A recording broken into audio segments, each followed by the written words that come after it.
The judge in the SEC Ripple case came out yesterday, and who did she bring the axe for? Next.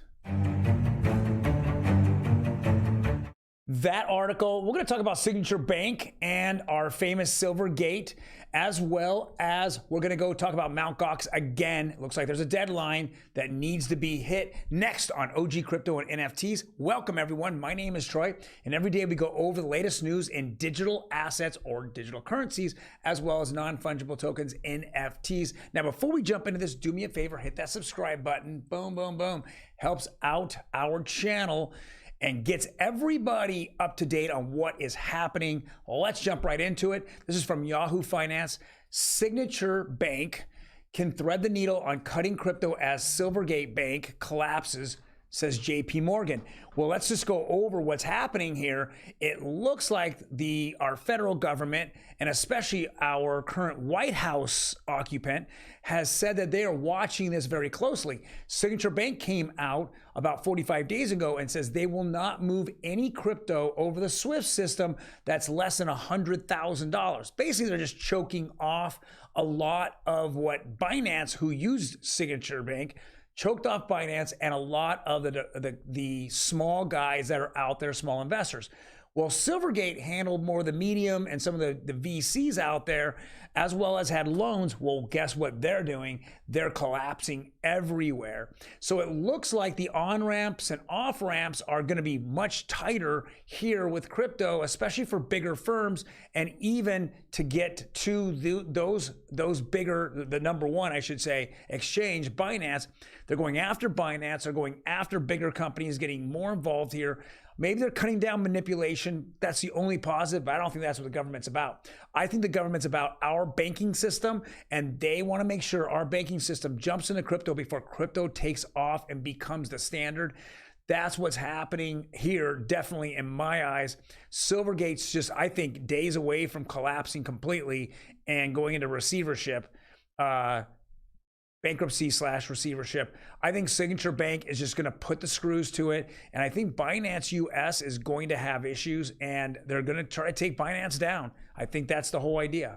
Next, Mt. Gox announces new payment selection dateline, keeping investors on edge. March 10th is the day that you have to have submitted what you want to do with the proceeds of the settlement for your Bitcoin or other crypto assets. There's 138,000 plus Bitcoin that are there.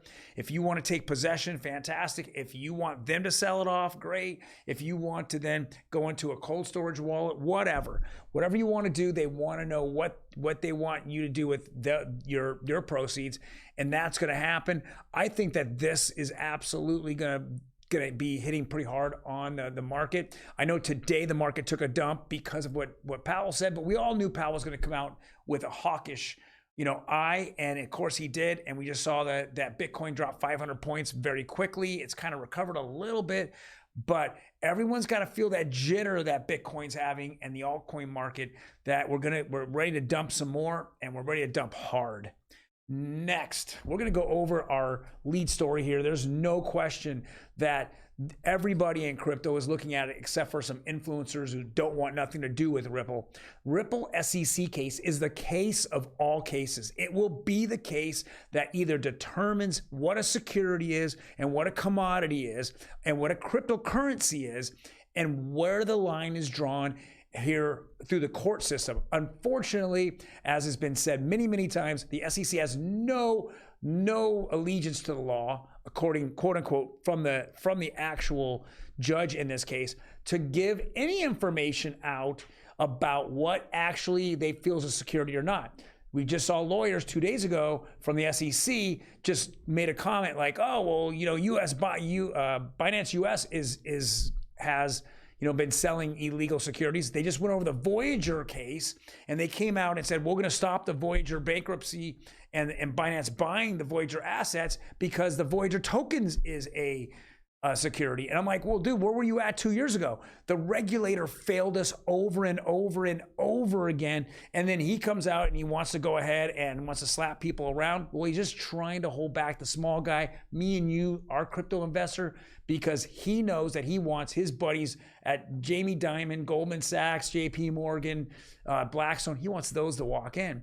Well, guess what? Annalisa Torres said, well, she said the SEC, your quote unquote expert witness, well, we're going to evict him out because he has nothing to do. He has no relevant testimony in here, as well as she ruled several different ways about this case on both sides for Ripple and SEC.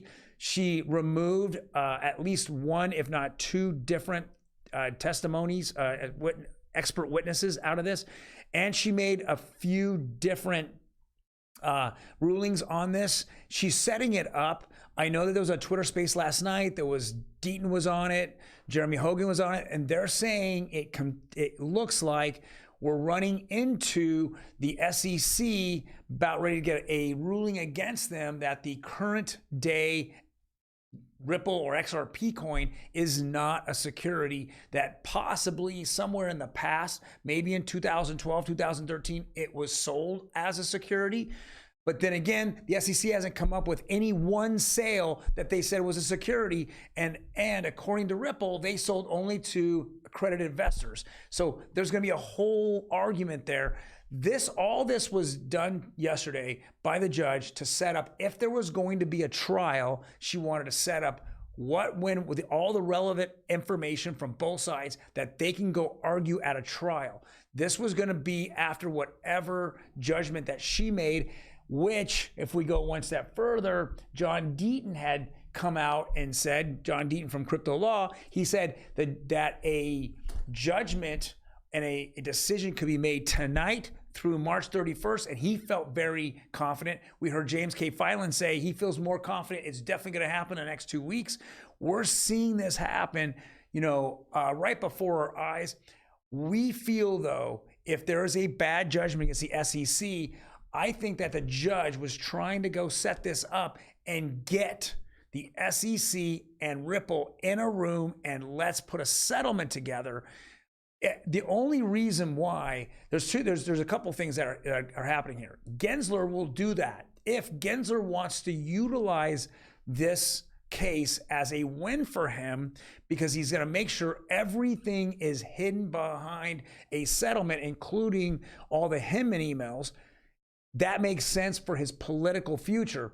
But if his banking buddies come out and say, no, we need to go and string this out with Ripple and XRP because we still need to catch up, well, then we're going to see what happens.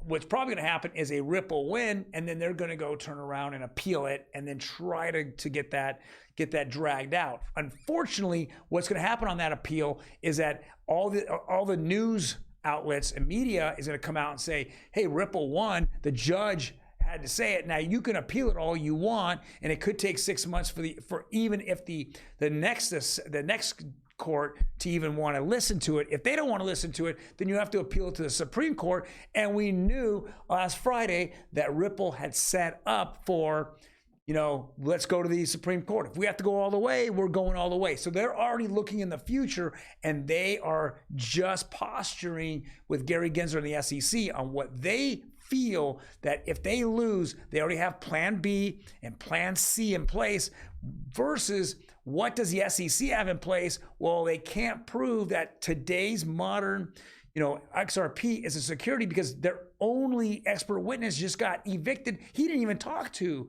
anybody from the XRP army. He doesn't even know anyone that owns XRP. How funny is that? He's an expert witness on what XRP holders think. Very bad decision. You have John Deaton, who is basically the savior, I will say, will be one of the crusaders of the crypto industry. He's attacking the SEC at every single turn. All right, let's jump into the next one. Ethereum creator Vitalik Buterin nets nearly $700,000 as billionaire sells all his free meme coins. So everyone that had no brains, that wanted Vitalik to go ahead and pump their dump was they set free. This happens a lot. It happens to a lot of influencers. They get sent all these coins, hoping that one of those influencers would talk about it, the price would go up, and then, in my opinion, then they just dump on them. That's how they make money. And so Vitalik turned around and all his meme coins he just sold for $700,000. Let's just be very honest. Vitalik, as well as the Ethereum foundation, and it's just been this kind of nightmare for any kind of holder or hodler of Ethereum. Every time at a top, they seem to know when that top is hit, and they turn around and sell. So they basically sold about a week before the top in last year at the very top, 4,600. You saw Vitalik and the Ethereum Foundation sell their coins, and then it's dumped down 75% since. That's funny. How would they know the top? Well, they know the top, and this is my opinion, because it's called manipulation. It's all manipulation. Bitcoin is the biggest manipulated coin asset of all time. You have low supply, and you have 70% off exchanges. Well, whatever's left is sitting there being manipulated. All right, so let me jump in. Next is our NFT segment here. Let's bring in our lovely Emi. How are you doing, Emi? I am good. How are you? I'm doing fantastic. Looks like Amazon's jumping in here a little bit. Yes, that is correct. Amazon is poised to dip its giant toe in NFTs. Talk to us. Yeah, so Amazon is definitely foaming into the digital asset space. Because it's looking to launch its own digital marketplace. So it makes a lot of sense to me because they already have the market cornered when it comes to goods, movies, and entertainment. So why wouldn't they want to move straight into NFTs? It's just another great digital asset for them to make large profits on. So I don't know exactly when this would be starting, but I have seen a few different headlines about this. This is the first big story write-up that I have seen on it as of today. So they were saying that Amazon originally missed the NFT boom when it peaked in 2021. Wall Street Journal reported last spring. But since NFT sales have plummeted from their peak by 92% in September of 2021, I think this is going to maybe give them the opportunity to kind of get in the market now, possibly. Kind of like, everybody wants to get in on a bear market. Why wouldn't? Right. Why wouldn't Amazon? Well, unfortunately, we're not in a bear market on NFTs. We know that last month was a $2 billion. But that thing we reported on had suspected wash trading in it. Why are we in the age of wash trading still? Yeah. I went back and reread it, and I was like, oh wait, they were trying to say like an extra point in there, not just like the total volume, but they were suspecting that volume had like. Well, we know OpenSea did $1 billion. Yeah. There's no wash trading in there, right? Yeah.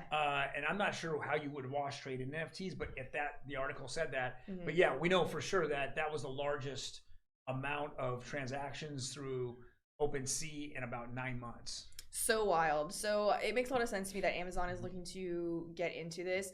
I'm curious if they'll be able to streamline the experience the way that they're doing their grocery stores. Right. I think that they have to figure it out. Yeah, I think once I'm curious what Amazon's view of a digital marketplace is going to be. Right. So we'll see. Not animal pictures, right? Yeah, not just animal pictures. It's got to be of what they're selling as an NFT, and is that going to be part of the transaction, or is that going to be a part of the marketing? Yeah, and are they going to give you some sort of membership perks like they have with all of their other businesses? Right. You know what I mean? Right. So I'm just curious what Amazon's view of an NFT marketplace is going to look like. Can you imagine in your wallet you have an Amazon Prime NFT? I mean, especially if it gave me special perks, totally. Right. Maybe that NFT when you go to the Amazon Fresh grocery store does extra things for you. Okay, let's say you're a Bored Ape holder and you go and you buy Ape water. Maybe you get 10% off. I don't know. Something like that. Something like that. That's what I see. And speaking of Bored Ape, can you read that for them? Yuga Labs first Bitcoin NFT auction nets $6.5 million in 24 hours. Yeah, so apparently the highest of the 288 bidders forked over 7 Bitcoin for one of the 288 Bitcoin ordinal base NFTs up for auction. I didn't read a ton about this. I just think like the numbers are a little staggering. That's why I was like, maybe we should look at this. It's interesting that 300 people that had that amount of Bitcoin just to bid. I think that's Yeah. kind of an interesting thing to take away from this. So, no. So there's more than 288 bidders. It was just the top 288 were the ones who won stuff. We can go on the next one. This is the last one. Oh, okay. I just clicked on the Twitter thing of it. Oh, perfect. Yeah. So 12-fold auction. Congratulations, top 200 received an inscription in 1 week. So basically, those 288 bidders actually equated to the 16.5 million. Yes, yeah.